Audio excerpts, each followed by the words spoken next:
Okay, Bismillah ar-Rahman ar-Rahim. Alhamdulillahi Rabbil Alameen. Wassalatu wassalamu ala Rasulil Ameen. Ala alihi wa sahbihi wa sahbihi wa man tabi'a hudahu bisan ila yawmiddin wa ba'd.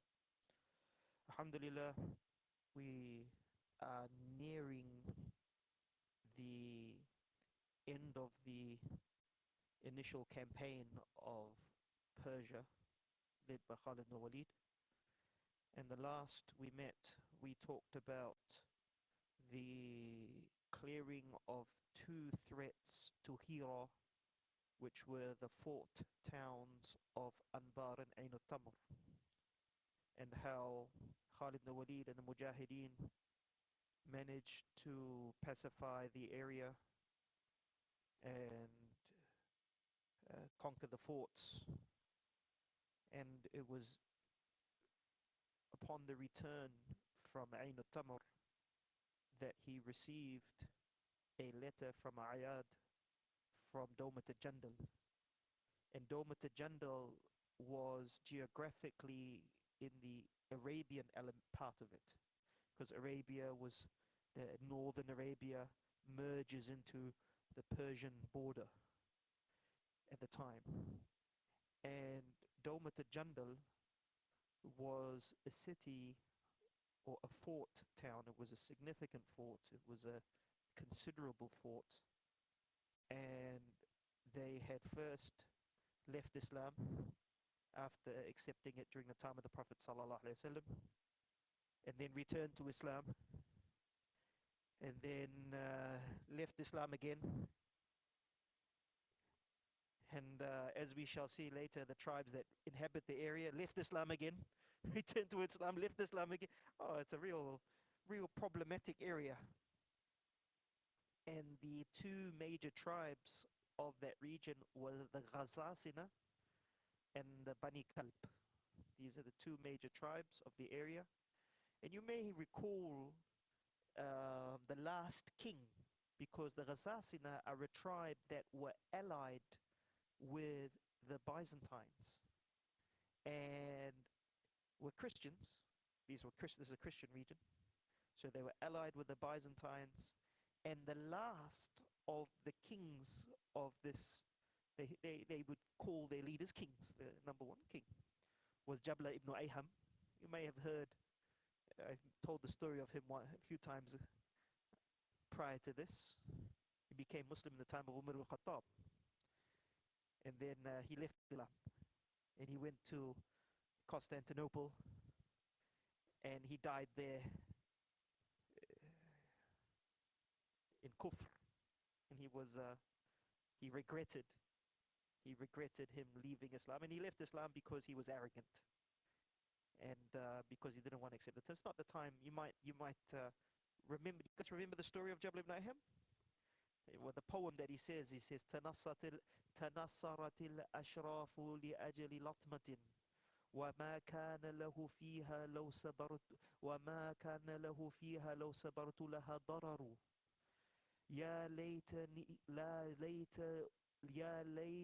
لم تلدني أمي يا ليت لم تلدني أمي ويا ليتني رجعت إلى قول الذي قاله عمر.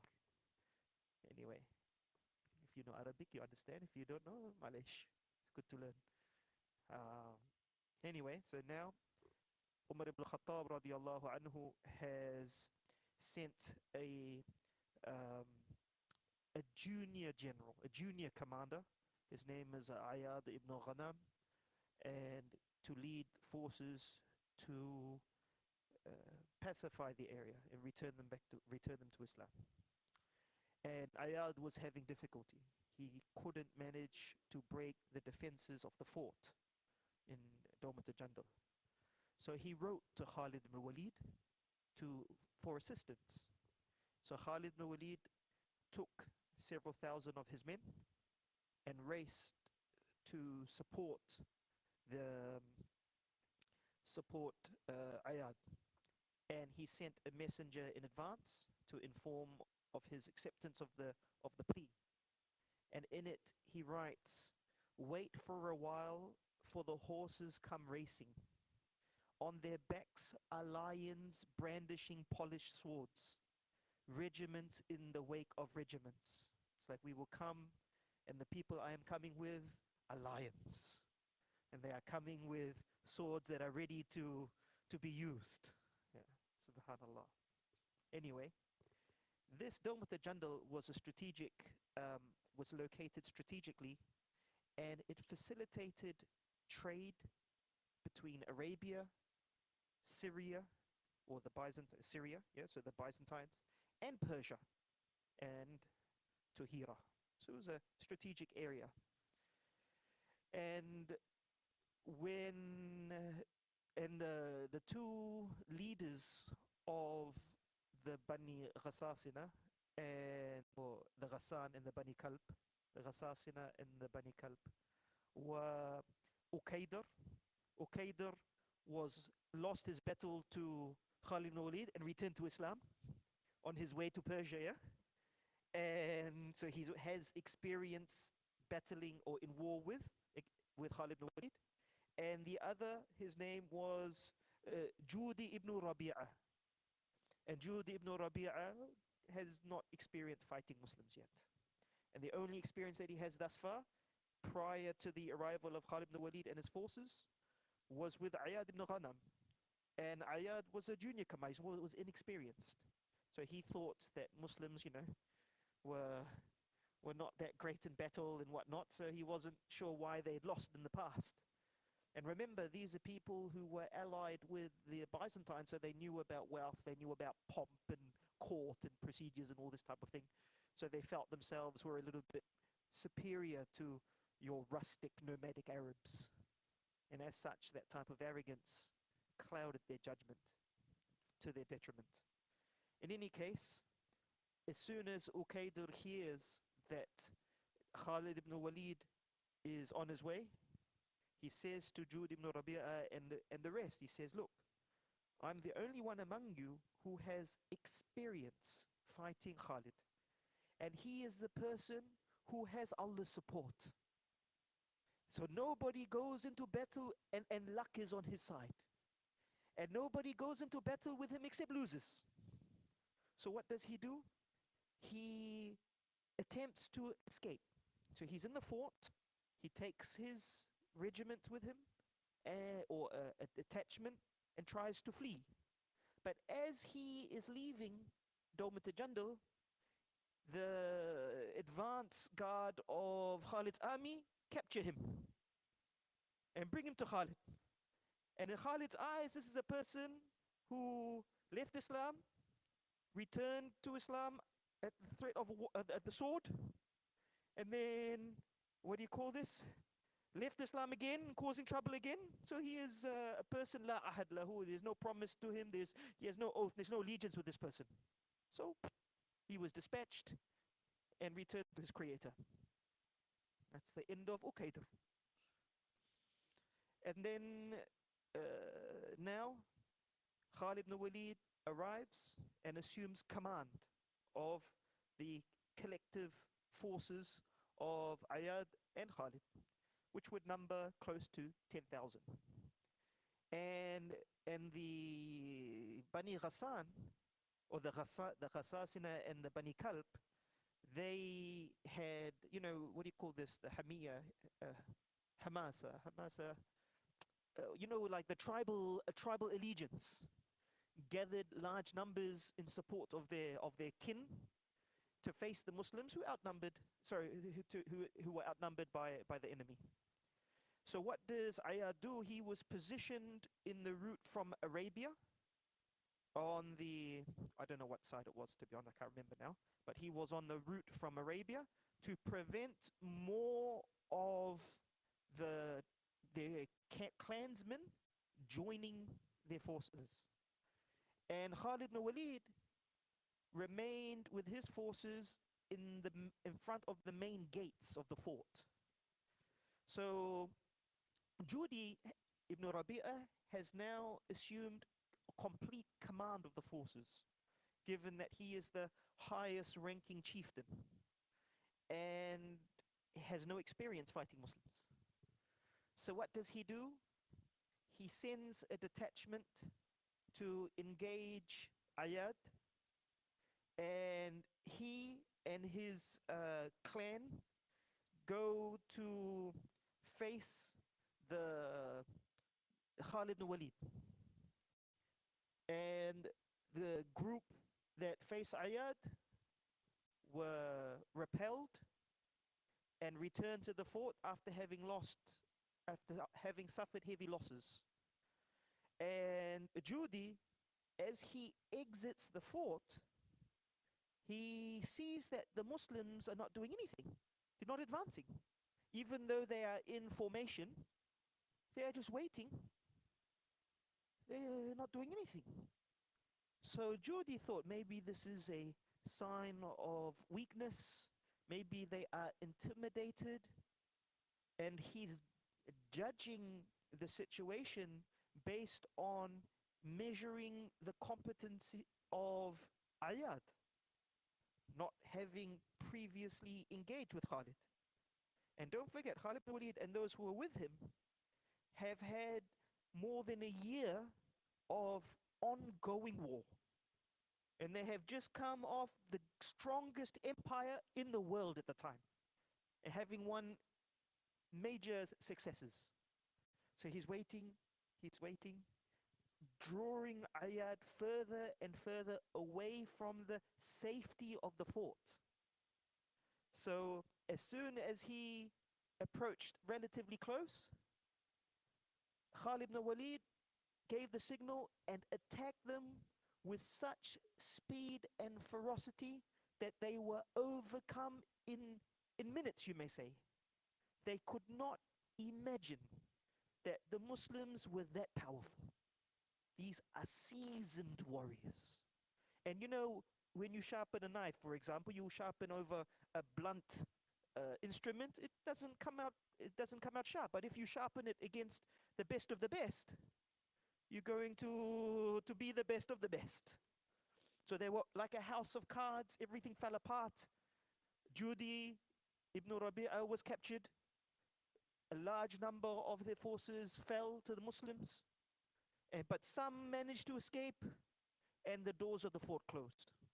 And just like they did in Ain al-Tamr, they paraded the leader Judy in front of the people in the fort and beheaded them.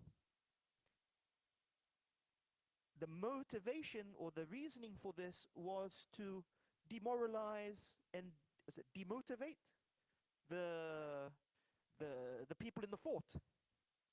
But it only served once again to reinforce their determination to fight the Muslims. So the Muslims waited a few days, and then Khalid ibn Walid stormed the fort. He stormed it with such strength and ferocity that they managed to scale the walls, break the doors, enter into the fort, and captured the Dawmat al-Jandal. Now, while this was happening, the Persians, they also have their spies and their network of informants tracking the movements of the Muslims, trying to identify what's going on and to also identify any opportunities of weaknesses and what have you. So they know now that Khalid ibn Walid has left typical Persian domain. And they had decided not to fight Khalid ibn Walid due to the successive losses. But fighting another general was a completely different matter. So they drew encouragement knowing that Khalid ibn Walid was not in Persia. So Bahan, who was now had assumed military rule of the Persian Empire, while as a sort of intermediary government until until things are sorted out, he appealed to the Christian Arabs who remained loyal to them, who were many in number. And remember, Hira was their capital, and many of their chieftains had fallen to Muslims. So you had your economic interests, you had the encouragement of your masters, the Persians, You had the overtures of of gain and what have you, of spoils and riches, were you to be successful, to be victorious. And you had also the support of several regiments of the Persians coming to support the Arabs, the Christian Arabs.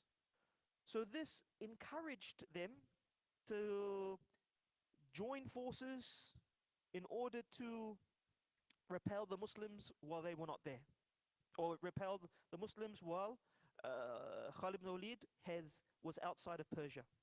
And when Khalid ibn Walid left to Domat al-Jandal, he appointed al-Qaqa ibn Amr al-Tamimi radiallahu anhu as his person to take care of affairs. And Qaqa is a famous warrior, as you know. So he so what happened was, let me look at the movements.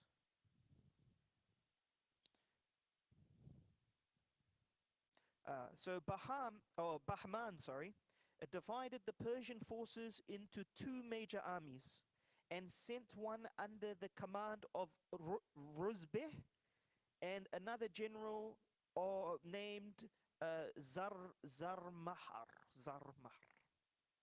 And they were to meet and accumulate in or gather in two towns that were relatively close to each other, where they would join with the Christian Arabs who were gathering there as well.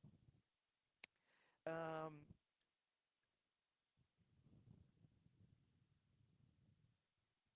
the Christian Arabs were also gathering under two leaders, one Huzayl ibn Imran and the other Rabi'a ibn Bujair. Al-Qaqa gathers the army to meet them in the two places, the two towns were Husayd and Khanafis. Husayd and Khanafis. These were the two areas where the battles would take place. So Qaqa ibn Amr is there, ready to face the Persian army, and as they approach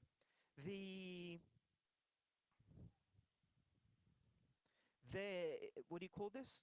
As they approached the Muslim strategy, as had been repeatedly employed throughout their campaign, was to prevent the Persian army from uniting and constituting a very large army that would overwhelm the Muslims in numbers significantly.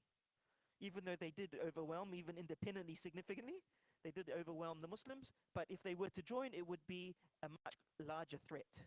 So before they could merge into one major army, Qaqa ibn Amr attacked the gathering that took place, the forces that were in, where did he attack? And the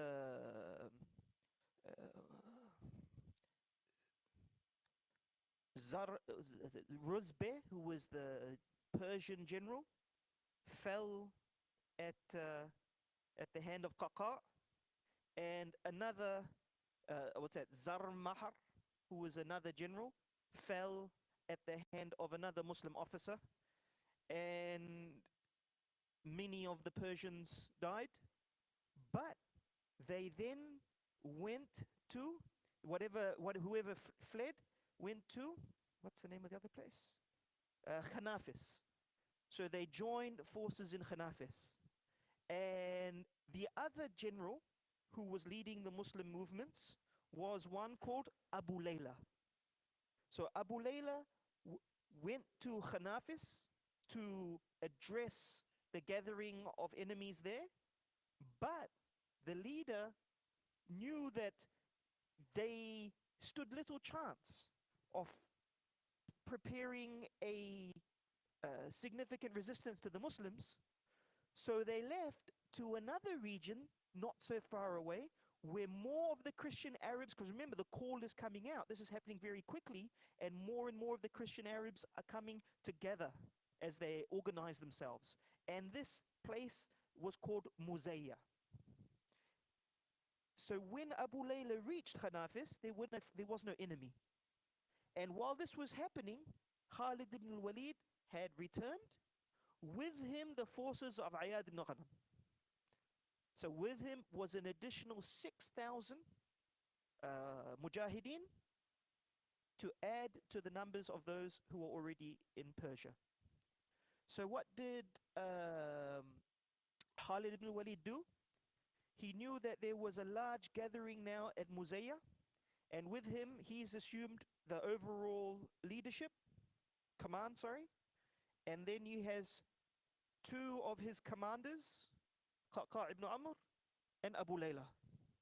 And he divides the Muslim forces into three. He left Ayad ibn Ghanam in, what do you call this? In Hira, the capital, to protect the capital for whatever reason. And also Ayad ibn Ghanam was new to the rhythm, that they had, that the Muslims in Persia had forged over a year of sustained jihad. So somebody new in the ranks, it takes a bit of time perhaps to sort of gel with everybody potentially. In any case, Khalid ibn al-Walid, he divides his forces into three, each with 5,000. And these three move along three separate paths and were to meet at a certain place at a certain time, several days later. So it's a very complicated movement.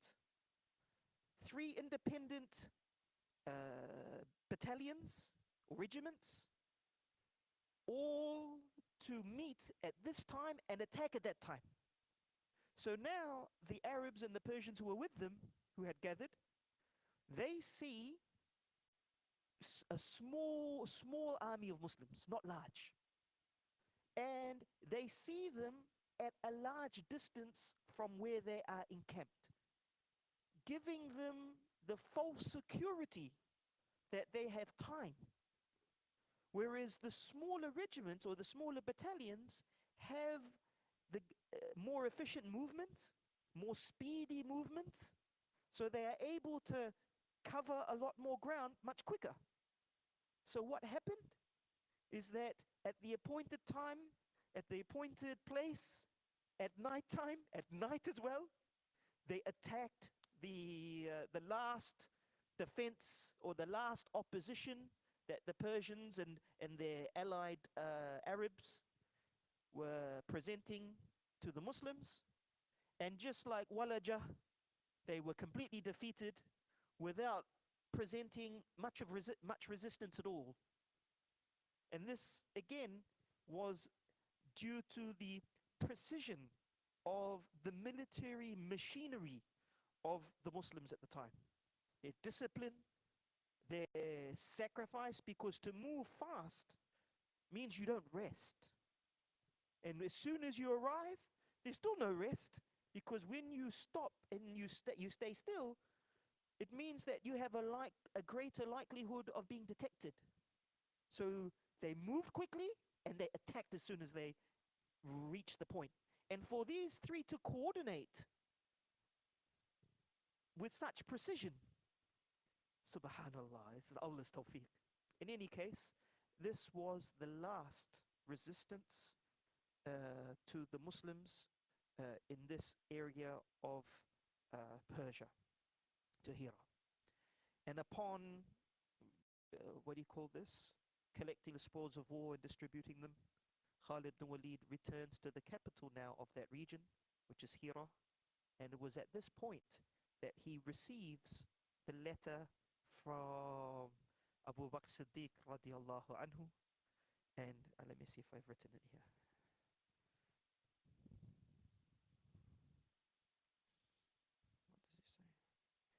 Actually, there is something here that is a detail before we get into the letter, which is significant, especially for us here.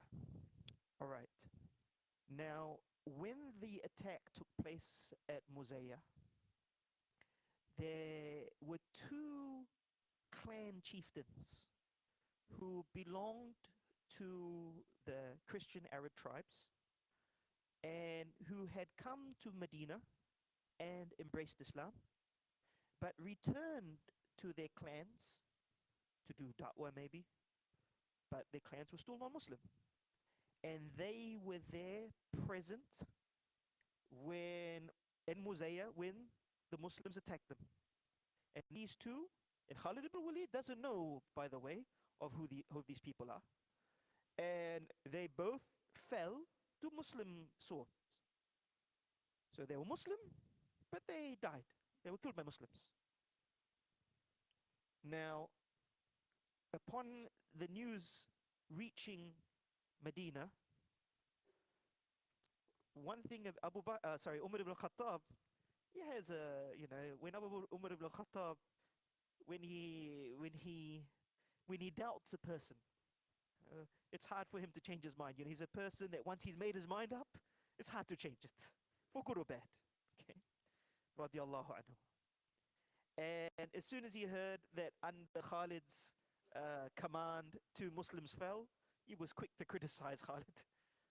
But Abu Bakr said something important. He said, "This is what happens to the people who live with the enemy." What do you expect? You live among non-Muslims? You are there while they are fighting Muslims? What do you expect is going to happen? So it was, it's an important lesson here from the history of some of the harms or the dangers of being in a non-Muslim area. In any case, we move on, and I want to do this part because the next part is the battles in Syria. The letter of Abu Bakr Siddiq radiallahu anhu reads as follows.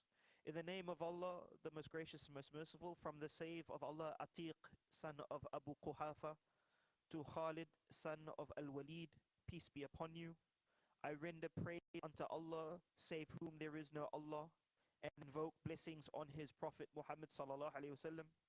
March until you reach the gathering of the Muslims in Syria, who are in a state of great anxiety. I appoint you commander over the armies of the Muslims and direct you to fight the Romans. The Romans were the Byzantines, yeah? Eastern Roman Empire. You shall be commander over Abu Ubaidah and those with him, radiallahu anhu. Go with speed and high purpose, O father of Sulaiman, because the kunya of Khalid Mawlid was Abu Sulaiman. And complete your task with the help of Allah, exalted be He. Be among those who strive for Allah. Divide your army in two and leave half with Muthanna, who shall be commander in Iraq. Let not more go with you than stay with him. After victory you shall return to Iraq and resume command. Let not pride enter your mind, for it will deceive and mislead you. And let there be no delay. Lo, to Allah belongs all bounty, and He is the dispenser of rewards. So the letter has come that you have to make haste, you have to be quick. The Muslims are in difficult position, and you need to move your forces, to divide them into and cut the desert, you have to cross the desert. So what does he do, Khalid ibn Walid? When he's dividing the forces, he divides equally, but he keeps all the Sahaba with him. The Sahaba have a very special position. The Sahaba, the people with the Prophet ﷺ, especially the Muhajirin, the Ansar, the Badriyin, the Uhudin, right? These are very special status in Islam. And they encouraged everybody else. They gave motivation and encouragement. So when he divided the forces, he took all the Sahaba with him. So Muthanna protested. And he said, no. If you're going to divide, you divide equally. That includes the Sahaba. So he divided the Sahaba after. He said, okay, you're right. All right. He gave them half the Sahaba. Now he has to decide how to move. And there were two major routes. One of them back through Dawmat al-Janal, back through Arabia. That was a safe route, but it was a long route. So it would take them a lot of time to get there. And the command was be in haste, go in haste, move quickly.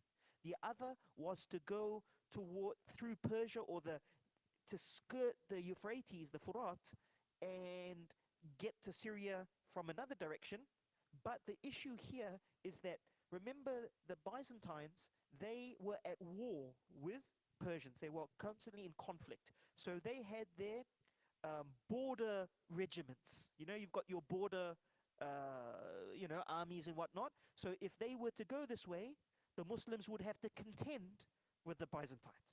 And that meant, even though it was quicker, when you engage in war, even though the Muslims would most likely overpower these small regiments, it would still cause delay and would not achieve the purpose. So he is sitting there trying to, and he's convened a war council to discuss which way is the best. Both of them had their pros and cons, but at the end of the day, it doesn't achieve. He's not happy with both choices. And then a person named Rafi ibn, what's his name? Rafi ibn Umayra. Rafi ibn Umayra was a person who lived in this region. So he knows the smaller routes. So he says to Khalid ibn Walid, I know of a route that is not as suitable for armies. You are bringing, I can't remember how many thousand with him. Several thousand, I can't remember right now. It's around 7,000, I think. Can't, I'm not, don't quote me. But several thousand Muslims to cut across the desert. He said, this is a place where you can only go one by one. It is not a route that you would have, even if you were by yourself, with carrying nothing, you would struggle. It is a place of death, right? And the route goes over sand dunes and the cliffy, mountainous regions. And there is one section where you will travel 5 days without water. So firstly, you would go from Hira to Qaraqir. Qaraqir is, paved. It's another city. It's underneath the Muslim domain. No problem getting there. But from there, you have to go to Siwa or Suwa. And Suwa is a place that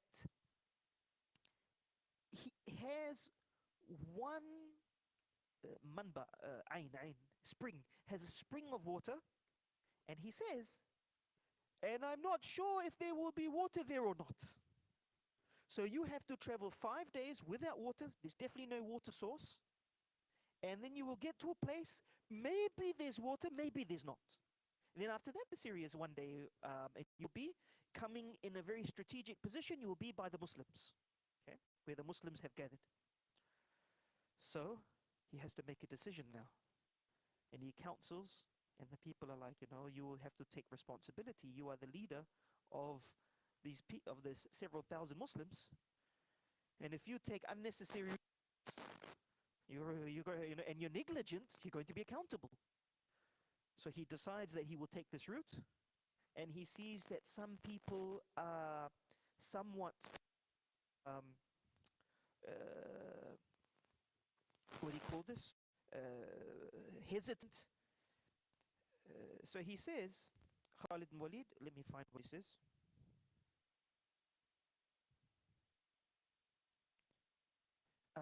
He says, radiallahu anhu, let not your resolve be weakened. Know that the help of Allah comes according to your designs. Let not the Muslims fear anything so long as they have the help of Allah. So when Khalid ibn Walid is referring the matter to Allah, as he should, like every other Muslim, they said, you are a man on whom Allah has bestowed his goodwill. Do as you wish. If this is what you have decided, we have seen how Allah has supported you, and you are putting your trust in Allah, inshallah it will be successful. So in his troops, there were no women, no children. This was it was a perilous journey. And 9,000, there were 9,000 people. So they took camels, and they got to Qaraqir, and in Qaraqir, they made sure, Rafi ibn Umayra says to the Khalid ibn Walid, he says, you cannot take this route with an army. He's warning him one last time, just reminding him of just how dangerous this route is. He says, you cannot take this route with an army. By Allah, even a lone traveler would attempt it at the peril of his life. It involves 5 days of extreme hardship without a drop of water and ever-present danger of losing the way. So there's no water, it's a hard trail, and it's so easy to lose the way. And they only have one guide, right? They only have one guide. So if this guide loses the way and travels 10 kilometers other way, that's guaranteed death. 10 there, 10 back. That's another 20. You already no water. In any case, at Karakir, he says, all right, you're determined to go. They fill up your camels. And Rafi says, even if you are able to hang water on the ears of your camels, hang water. Because verily it is destruction. I mean, it is death otherwise. So they fill the camels. You know, as you know, the camels, they drink. So they made sure they drank as much as they could, carried as much water as they could, had their war horses. So as you know, or if you're not aware, when they travel long distances, they go with camels. But before they engage in battle, their horses are trailing behind them. They hop on their horses and they enter the battlefield on horses, right? So camels and horses. Camels for the long distance, and horses for the battle. Okay. So now they travel 5 days. Okay. No water now. And it is summer, and it is windy, and it's extremely hot, and the sand is it's sandy. So the sand is whipping their faces, whipping their knees and what have you, whipping the animals. And after 3 nights pass, not much difficulty. But on the third night, they run out of water. So now they have 2 days, and they're traveling 120 miles. The 5 days, 120 miles of rough terrain. Now, it's not walking on the paved road, flat road, 120 miles. No, this is rough terrain. Okay, and they've run out of water. So Khalid ibn Walid that night, he says, the old camels, we slaughter them, and we take whatever water they have inside them, and we fill it in a hold, like a trough. And then we get the other camels, because now you've got a bit of wasakh, a bit of dirt, a bit of filth, a bit of blood mixed in with the water. So it's not suitable for human consumption. But they made sure that the camels and the horses drank. So at least they had the sustenance, you may say, the strength to endure the journey. But they could not drink, and they've run out of water. So that night, they were silent. They traveled the 4th day. Okay, silence. Because these are warriors. A person, you see, you have to understand also the Arab mentality. Arabs loved a glorious death. They don't want to die unknown by hunger and thirst and what have you. They want to die on horseback in war, right? That's what they want to do. That is the type of death befitting of a great man, right? So to die in the middle of an unknown route, not in war, is a great shame for them. So, what do you call this? There's silence. And all they are saying is Hasbi Allah wa ni'mal wakil. Hasbi Allah wa ni'mal wakil. Hasbi Allah wa ni'mal wakil. And this is all reported by Tabari and what have you. By not a hadith. Hadith is for the Prophet ﷺ, by athar, by anecdotes. In any case, they continue. 4th night passes. They enter the 5th. And still no water. And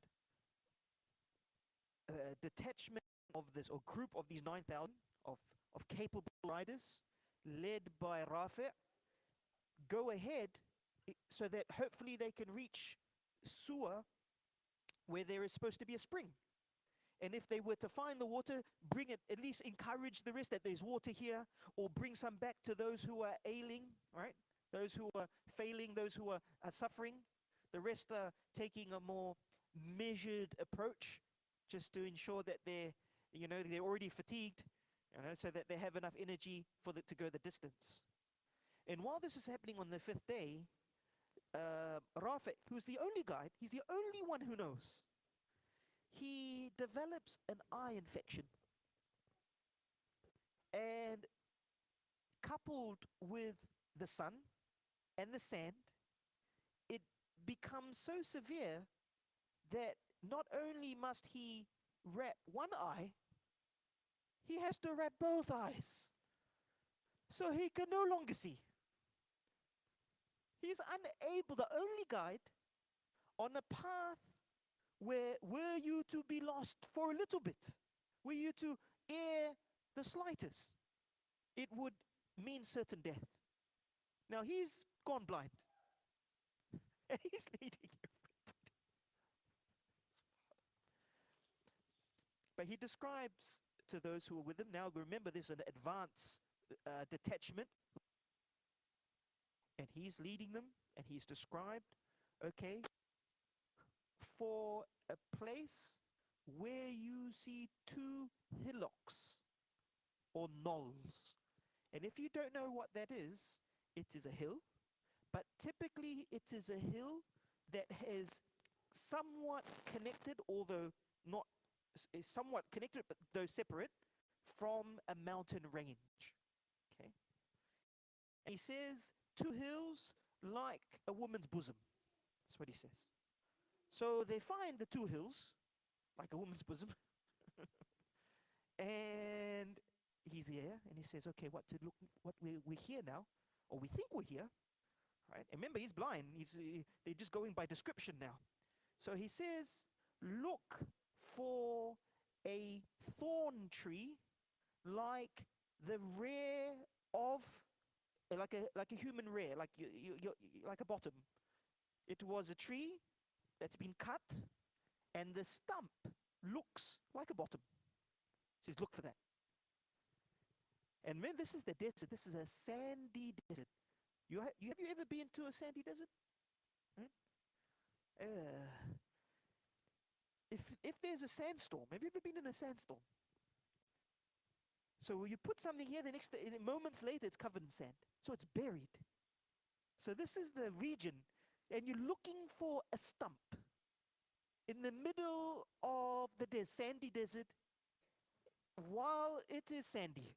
The sand is with the guide who is blind. Allahu Akbar. Wallahi azim. Wallahi azim.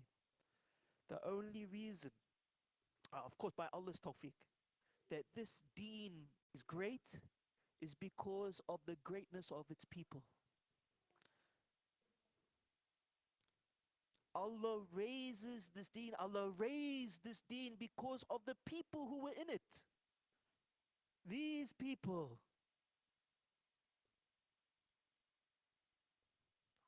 May Allah grant His greatest reward to those who have sacrificed much in His path. Ameen. And make us among those who have such belief and dedication and conviction in their Rabb. Ameen. And patience and endurance. Ameen. So now, they can't find it. Remember, 2 days of hard riding. Without water. In the middle of summer. 2 days, yeah? Not 24 hours, not from Fajr to Maghrib like we're fasting, while we're in our homes in the shade. No, in winter. No, in the middle of the desert, in summer. Anyway, he said, look. If you do not, and he said, because he says, Inna lillahi wa inna ilayhi rajoon, it is death otherwise. Look for anything. So they say, oh, we found something now. It's not a stump, it is half a stump. Something's been cut off. He says, dig. So they dig. Yeah, they dig until water starts emerging. Al-Waqidi, who is a historian, he says that the water was so much that it was like a river. In any case, whatever it may be, it's probably a bit of an exaggeration, but it was sufficient this is one spring of water, it was sufficient for all 9,000 mujahideen to drink, and for their animals to drink. So they had now survived this perilous journey, And now they were close to Syria to join the forces and engage, as you shall see, immediately in war, in battle. Immediately. They've cut across the desert. This journey had never been done before with such large numbers. A single person to do it is nearly death. Is 9,000 with all their with all their armor and what have you. It was never done again. All right. Rafi then he says to Khalid bin Walid later, he says, Ya Khalid, alhamdulillah. He says, I have only ever been to this place, Suwa, with this manba, with the ain, with the spring is, once in my life. 30 years ago when I was young. He didn't tell Khalid bin Walid. He's going off his memory from 30 years ago when his father took him. So he wasn't he wasn't the guide, he was being guided. So he had to remember everything from 30 years ago when he was a kid. And that is because great things are not achieved through comfort and ease. Great things are not achieved when you are comfortable and do not take great risks for Allah, for deen. I want you guys, we say this, you hear these words, but I really want you to think about it. Take it home, really think about the situation they were in. Really think about it. Really think about the type of resilience you have to firstly attempt it. Think about the fear they most certainly would have experienced. The doubt they would have experienced. They're human beings. They would never see if they died, they would never see their family again. Nobody would ever find them. Nobody would pray for them, right? They would die, that's it. Unknown, in the middle of nowhere. Iman. Subhanallah. We stop there, inshallah. We ask Allah subhanahu wa ta'ala to not withhold a single atom of reward for these people. May Allah grant them the highest of Jannah.